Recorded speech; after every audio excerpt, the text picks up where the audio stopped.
Hello students, welcome back to online classes. आज मैं आपके लिए एक और अमेजिंग स्टोरी के साथ तैयार हूँ। तो स्टोरी का नाम है द लास्ट लिव और जिन्हें लिखा है ओ हेनरी ने। ओके, स्टोरी के कैरेक्टर्स पढ़ लेते हैं, फिर स्टोरी स्टार्ट करते हैं। स्टोरी के मेन कैरेक्टर जो है वो है एक जॉन सी और सेकेंड वन है स्यू। ये दोनों ही फ्रेंड्स है। थर्ड वन कैरेक्टर जो है वो है बैरमैन और बैरमैन जो है इन लोगों के नेबर है। ठीक है, तो ये क्लियर हो गया कि हमें तीन कैरेक्टर के बारे में पढ़ना है, जॉन सी, स्यू और बैरमैन। स्टोरी स्टार्ट करते हैं। ये स्टोरी जो है वो बेसिकली ऐसी आर्टिस्ट के ऊपर बेस्ड स्टोरी है जो कि सरवाइव करते हैं। अब स्टोरी इस तरह से स्टार्ट होती है। जॉन सी और स्यू जो है वो एक हिली एरिया में रहते हैं, बहुत ही पुअर टाइप का एरिया जो है वहाँ पर सारी बिल्डिंग्स अच्छी तरह से बनी हुई है, जबकि ये जो गर्ल्स रहती है वो बिल्डिंग ब्रिक्स की बनी हुई है और 3 स्टोर वाली बिल्डिंग है जहाँ पर वो रेंट पर रह रहे और थर्ड फ्लोर पर वो है। ओके, स्टोरी स्टार्ट हो रही है नवंबर मंथ में। अब ये यूएसए की स्टोरी है तो वहां पर नवंबर में ऑटम सीजन होती है, तो उस हिसाब से चल रही है स्टोरी। ओके, आपने इतना इमेजिन तो कर लिया होगा। अब नवंबर सीजन में ज्यादातर ठंड ज्यादा होने की वजह से ये जो जॉन सी है, हमारी कैरेक्टर, फर्स्ट कैरेक्टर, वो सीरियसली इल हो जाती है और उसे हो जाता है निमोनिया। ठंड की वजह से उसे निमोनिया हो गया है और जब उसे डॉक्टर को दिखाने ले जाती है उसकी फ्रेंड स्यू, तो डॉक्टर चेक करते हैं और बताते हैं कि अब ये जॉनसी जो है उसके ऊपर कोई मेडिसिन जो है इफेक्ट नहीं करे। जब जॉनसी ने ये देखा कि वो डॉक्टर ऐसे बोल रहे हैं, उस टाइम पर स्यू ने पूछा कि डॉक्टर ने ऐसा क्यों बोला। तो डॉक्टर आंसर देते हुए बताते हैं कि जॉनसी जो है वो अपनी जीने की डिजायर जो है वो छोड़ चुकी है। वो ऐसा समझ रही है कि वो अब निमोनिया से बच नहीं पाएगी, इसीलिए जब उसकी मतलब डिजायर ही नहीं थी जीने की तो कोई भी मेडिसिन उसके ऊपर इफेक्ट नहीं कर रही थी। जैसे कि नहीं, समटाइम्स डॉक्टर बोलते हैं अब इन्हें दवाइयाँ की नहीं दुआओं की जरूरत है, उस हिसाब से फिर उन्होंने बोल दिया कि अब आप उसे घर पर ही रखें और वहां पर ही अपने हिसाब से उसे क्योर करें। जॉनसी और स्यू आ गए, घर पर है। वहाँ उनका जो रूम है वहां से, यानी कि जॉनसी का रूम, वहां पर एक विंडो लगी हुई है और विंडो के बाहर देखने पर उन्हें एक आईवी लीफ जो है, वो जो कि प्लांट होता है जनरली यूएसए में, अगर आपने देखा होगा तो वहां पर बिल्डिंग के बाहर पूरी वेल टाइप रहती है, जो ये आईवी लीव्स होते हैं ग्रीन कलर के, वो दिख रहे हैं। तो वैसे ही एक जो थी दीवार, वहां पर इस तरह के लीफ लटक रहे थे और जॉनसी उसे देख रही थी। देखते देखते अब जॉनसी जो है वो कुछ काम कर रही थी, स्यू तो अपने हिसाब से काम कर रही थी। ठीक है, ये दोनों ही पेंटर्स थे और स्ट्रगलिंग पेंटर्स। ठीक है, जो काम करना चाहते थे पर उन्हें काम उतना मिलता नहीं था और वो पुअर भी थे, यानी कि उनके पास काम नहीं था तो पैसे भी कम थे। जॉनसी कुछ ना कुछ तरीके से मतलब ऐसे रह रही थी कि वो अब जीने ही नहीं वाली है। तब जाके स्यू उसे बचाने के लिए अपने तरफ से जो भी बन सके वो करना चाहती थी। इसीलिए वो क्या करती थी, जब जॉनसी बैठी रहती थी अपने बेड पर, उस टाइम पर स्यू सारे पेंट बोर्ड्स जो है वो वहां पर लेकर आती थी और पेंटिंग्स करती रहती थी। पेंट करते करते वो विसल बजाती रहती थी और जॉनसी के साथ बात करने का ट्राई भी करती थी। पर वो जब स्यू जब पेंटिंग करने में बिजी थी तब उसे कुछ आवाज सुनाई दी और ये आवाज थी जॉनसी की। जॉनसी कुछ काउंट कर रही थी, वो था 12, 11, 10 ऐसे बोल रही थी। तब जो स्यू ने उसके सामने देखा कि ये क्या बड़बड़ा रही है। अब उसने बताया कि वो सामने जो दीवार पर आईवी लीफ है वो काउंट कर रही है कि वो इस हिसाब से है, तो जैसे जैसे वो लीफ गिरते जाएंगे वैसे वैसे ये जॉनसी जो है उतने दिनों में उसकी डेथ हो जाएगी। तब ये स्यू एकदम से उसके ऊपर गुस्सा हो जाती है कि नहीं, ऐसा कुछ नहीं होता, ऑटम सीजन है तो पत्ते तो गिरने वाले, वो तो एक नेचुरल एक्टिविटी है, उससे और तेरी लाइफ से क्या लेना देना। पर अब जॉनसी ने जब डिसाइड कर ही लिया था कि इस हिसाब से उसकी डेथ होने वाली है तो वो कुछ भी सुनती नहीं है। स्यू ने ऐसे गुस्सा करते हुए वो विंडोज जो थे वो बंद कर दिया और कर्टन्स भी गिरा दिए ताकि वो जॉनसी देख ना पाए। अब वो इतनी बीमार रहने लगी थी तो स्यू जो है फिर से एक बार डॉक्टर को बुलाती है।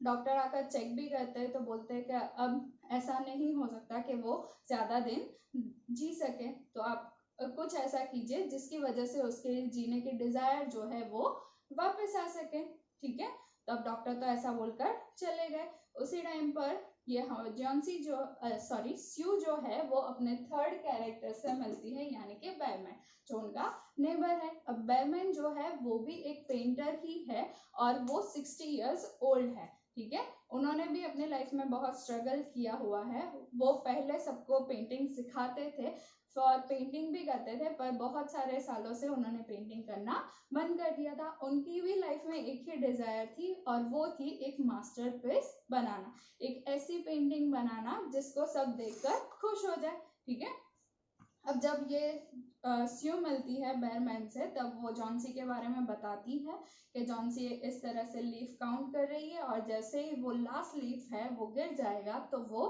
मर जाएगी, ऐसा सोच रही है। बेयरमैन भी स्यू को बताता है कि हमें कुछ ऐसा करना चाहिए जिससे उसकी डिजायर जो है वापस आ जाए लाइफ जीने की। तो ऐसे ही करते करते एक दिन वहां पर आ गया एक बड़ा सा स्ट्रॉन्ग और हैवी रेन भी।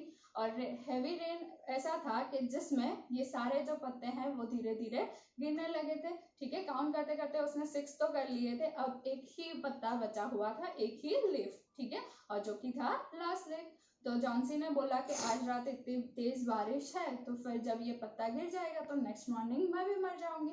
अब स्यू जो है वो रोने लगी जॉन्सी के पास बैठे बैठे और उसे समझाया कि ऐसा नहीं होगा, पर फिर भी जॉन्सी मानी नहीं। स्यू रोते रोते उसी के साथ वहीं पर सो गई। अब जब नेक्स्ट मॉर्निंग वो लोग उठते हैं और जॉन्सी स्यू को बोलती है कि मुझे वो लास्ट लीफ देखना है कि जो अब गिर गया होगा और बस उसे देखने के बाद मैं भी मर जाऊंगी। ठीक है, तो अब स्यू तो डर गई कि अगर वो कर्टन्स खोलेगी और कर्टन खोलने के बाद वहां पर लीफ तो होगा नहीं, इतने हैवी रेन के बाद वो सरवाइव कैसे करेगा। तो उसी तरह से वो डरते डरते अपने हाथों को ऐसे संभालते संभालते वो कर्टन ओपन कर रही है, ऐसे ऐसे करते। अब जब कर्टन्स ओपन हुए तो उन्होंने क्या देखा, सामने तो एक लीफ बचा हुआ था, वो प्लांट पर अभी भी लास्ट लीफ वैसा का वैसा था। और क्या हुआ पता है, जॉन्सी ने जब नोटिस किया तो वो लीफ जो है वो ग्रीन कलर का हो गया था, यानी कि उसने देखा कि ये लीफ जो है वो मरने की कगार पर था, पर अब वो तो बच गया है और अच्छी तरह से ग्रो भी हो गया है, ग्रीन कलर का हो गया है। ठीक है, तो उसे देखकर जॉन्सी जो है एकदम खुश हो जाती है और स्यू को बताती है कि जैसे ये लीफ ने सरवाइव किया वैसे मैं भी सरवाइव कर सकती हूँ, मुझे फटाफट से एक हॉट सूप लेकर दो ताकि मैं उसे पीकर अच्छा फील कर सकूं और मैं अब जीने वाली हूँ, ऐसा बोलकर वो खुश हो गए। अब ये दोनों ही फ्रेंड्स खुश हो गए क्योंकि वहां पर तो लीफ था और वो देखकर जॉन्सी भी मतलब उसे भी डिजायर हो गई कि अब वो अच्छी तरह से लाइफ स्पेंड कर सकती है। जॉन्सी और स्यू दोनों खुश हो गए और जब वो वापस मतलब नीचे जा रहे थे उस टाइम पर स्यू को पता चला किसी के दौरान के किसी से कि मिस्टर बेयरमैन जो है वो उनकी डेथ हो चुकी है और वो 2 दिनों से बीमार थे। अब ये 2 दिन कौन से थे, जिस दिन रात को बारिश हुई थी, तेज बारिश, उस दिन की बात है कि ये जो वॉचमैन था उनकी बिल्डिंग के पास वाला, उसने बताया कि बेयरमैन है, उन्हें इस तरह से पाया गया कि उनके हाथ में पेंटिंग मतलब पेंट लगा हुआ था और उनके कपड़े और वो उनके शूज जो है वो पूरे ही वेट थे, यानी कि शायद उन्होंने वो रेनी नाइट जो थी उस दिन कुछ पेंट किया था और उसकी वजह से वो इस तरह से पड़े थे और उन्हें इतना निमोनिया हो गया कि वो सरवाइव नहीं कर पाए और उनकी डेथ हो गई। अब ये जानने के बाद स्यू जो है वो फटाफट से जाती है और वॉल पर वो जो बना हुआ लीफ था वो देखती है। तब उसे पता चलता है कि ये लीफ जो है वो रियल नहीं है बट ये तो पेंटिंग है और ये पेंटिंग किसने की थी, बेयरमैन ने। तो लास्ट में इस तरह से बताया गया कि बेयरमैन की जो डिजायर थी एक मास्टरपीस बनाने की, वो उन्होंने पूरी रात जॉन्सी की लाइफ बचाने के लिए बना दिए, यानी कि अपना ड्रीम कंप्लीट करने के लिए उन्होंने अपनी लाइफ दे दी और उनका ड्रीम भी कंप्लीट हुआ और जॉन्सी को एक नई लाइफ भी मिल गई। ठीक है, इस तरह से ये स्टोरी थी। Hope it's clear. अब स्टोरी के बाद जब मैं आपको बताती हूँ कि आपको समरी लिखनी है, क्वेश्चन आंसर्स लिखना है, तो आप क्वेश्चन आंसर्स लिखते हैं, ठीक है, समरी भी अच्छी तरह से लिखते हैं, पर गलती कहाँ करते हैं, एग्जाम में। एग्जाम में जब आपको क्वेश्चन पूछे जाते हैं 1 मार्क्स 2 मार्क्स या फिर 3 या 4 मार्क्स के लिए, तो उसमें आप सब में आंसर की लेंथ सेम रखते हैं। तो मैं आज आपको दिखा रही हूँ कि किस हिसाब से आपको लिखना है। ठीक है, बोर्ड पे फोकस करते हैं। फर्स्ट क्वेश्चन जो है वो है कि जॉन्सी की इलनेस क्या थी और किस हिसाब से उसे क्योर किया जाता है। अब ये 1 मार्क का क्वेश्चन है, तो मैंने आंसर भी उसी हिसाब से लिखा है कि Johnsy illness is the lack of desire to live. ठीक है, ये उसकी इलनेस थी क्योंकि वो जीना नहीं चाहती थी। और वो किस हिसाब से क्योर हो सकती है, तो हर illness can be cured only when she has a desire to live. ठीक है, शॉर्ट एंड स्वीट हमें लिखना है क्योंकि ये 1 मार्क का क्वेश्चन है। Okay, hope it's clear. चलता है सेकंड क्वेश्चन में, जो कि 2 मार्क के लिए मैंने पूछा है। क्वेश्चन ये है, बेरमैन हैज अ ड्रीम। ठीक है, व्हाट इज इट, यानी कि वो ड्रीम क्या था। डज इट कम ट्रू, क्या वो फुल मतलब ट्रू हुआ, सच हुआ या नहीं। अब ये जो क्वेश्चन है उसका आंसर तो सिर्फ इतना लिख सकते हैं, हाँ, कि उसका एक मास्टरपीस बनाने का ड्रीम था और उन्होंने एक बना दिया लास्ट लीफ, उससे उनका ड्रीम कंप्लीट हो गया। ठीक है, बट जब हमें ये लिखना है 2 मार्क्स के लिए, तो हम इस हिसाब से लिखेंगे। पहले बताएंगे कि बेरमैन एक्चुअली थे कौन। ठीक है, तो बेरमैन जो है वो 60 इयर्स ओल्ड आर्टिस्ट थे। फर्स्ट लाइन वो लिखेंगे। फिर उन्होंने बहुत सारी पेंटिंग्स ड्रॉ की है, ऐसा एक सेंटेंस बनाएंगे। उसके बाद बट उनकी डिजायर क्या थी कि उन्हें एक ड्रीम था कि उन्हें एक पेंटिंग बनानी है जो कि हो मास्टरपीस। ठीक है, और वो कब कंप्लीट हुआ, थर्ड वन का आंसर। तो it come true when he got a chance to paint a leaf. ठीक है, और वो लीफ जो है उसकी वजह से जॉन्सी की डिजायर जो थी जीने की, वो वापस आ गए। ठीक है, अगर इतना पूरा लिखते हो तब जाके 2 मार्क्स मिलता है। तो अभी रिसेंटली आप लोगों ने टेस्ट दी जिसमें सबके मार्क्स इस हिसाब से कट हुए थे, तो आप लोग बता रहे थे ना कि मार्क्स किससे कट हुए। आपको ऐसा लग रहा होगा कि हमने तो सही आंसर लिखे है पर मैम ने मार्क्स क्यों काट दिए। तो ये रीजन है, जिस हिसाब से पूछा गया है उस हिसाब से हमें अपना कंटेंट शॉर्ट या फिर लॉन्ग करना रहता है। ठीक है, एक लास्ट वन क्वेश्चन देख लेते हैं अपना। ये जो क्वेश्चन है इसके 3 या 4 मार्क्स हम कंसीडर कर सकते हैं, उसमें है।